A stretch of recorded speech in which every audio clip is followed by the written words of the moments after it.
Miss Reeves says more than £5 billion will be raised a year by 2030 by closing the tax gap, which HMRC's most recent data puts at £36 billion. To reduce the gap between the amount owed and the amount collected, Labour would give HMRC an additional £555 million to recruit 5,000 more staff to chase unpaid tax and modernise its systems and technology.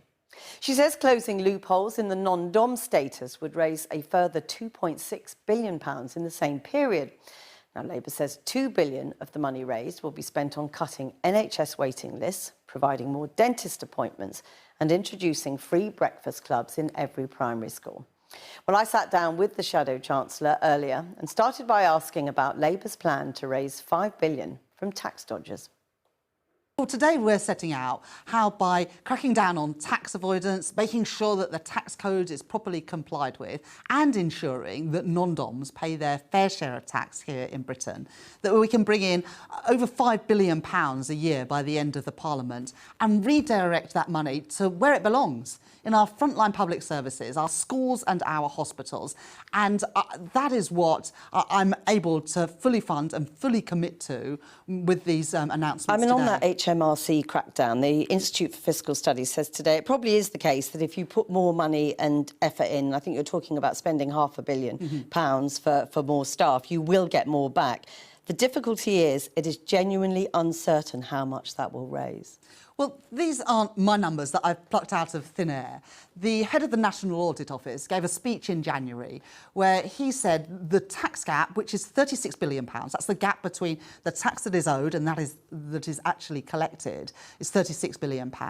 And he says that you could realistically bring in £6 billion of that. So many people who want to do the right thing. The criticism is already that this is small change in every sense. It's small in monetary terms, but in policy terms too. And surely polling suggests that people are crying out for real change. And they won't necessarily view this as real change, will they? I just don't accept the premise of your question. £5 billion to invest in frontline public services, 2 million additional appointments in our NHS, free breakfast clubs for every single child at primary school, 700,000 emergency dental appointments.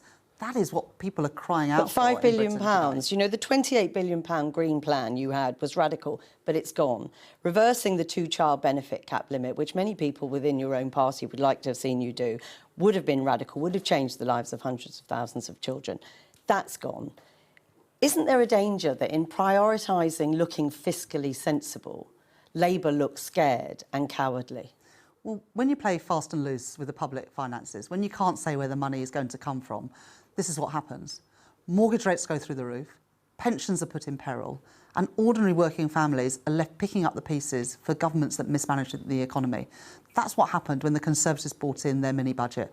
I will never play fast and loose with the public finances because I would never put families in this country in that position. But do you accept that you look scared? You look scared, you look cowardly, you look like you're not going to back any big plans. Well, you could say that Liz Truss and the Conservatives are bold, but their boldness has meant that people are paying hundreds of pounds every single year in higher mortgage payments. That may be bold, but it is utterly reckless. The Institute for Fiscal Studies today says children who lived near Sure Start centres did better at GCSEs, with the most pronounced change in the poorest communities, with children, ethnic minority communities. Exactly the sort of people and families Labour ought to be in politics for. Would you recommit to the idea of bringing back Sure Start? The last Labour government did amazing things, lifted children out of poverty, raised living standards and invested in frontline public services. And we will do that again. What about returning to Sure Start? Gordon Brown, former Prime Minister, says the country is crying out for that. The most disadvantaged are crying out for that. Would you commit to that? Is that an idea you're looking?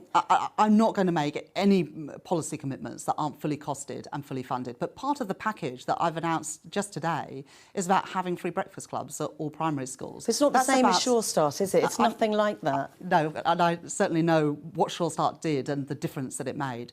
But the policy that we're announcing today is about having breakfast clubs in all primary schools. Breakfast clubs are both a policy about giving all kids a good start in life, but also to help parents to earn more money. But Sure Start was a policy that is still working today for those children, that the IFS says children who were lucky enough to live near a Sure Start centre will have better opportunities in life because their GCSE exams will be better. Yeah. Gordon Brown says we need it again, and clearly Labour should be backing. Well, look, I'm under no illusions about the scale of the inheritance that I will face if I become Chancellor later this year. A worse inheritance than what Tony Blair and Gordon Brown had in 1997. So you accept, you're honest, you're going to be severely limited about what you I can think do? everybody knows that. And if I tried to claim that we'll be able to turn everything around overnight, people would rightly say, I don't believe you, and where's the money going to come from? Very briefly, you're talking about cracking down on people not paying the taxes they should. Does that include your deputy leader, Angela Rayner? Well, Angela Rayner has answered many questions about the sale of a property almost 10 years ago, before she was an MP, when she was married to her ex-husband. She's sought legal advice and tax advice, and she is confident she's paid the right amount of tax, and I'm confident in Angela Rayner too. Do you think this will go away, though? I've got faith in Angela Rayner. Rachel Reeves, thanks very much for talking to us. Thank you.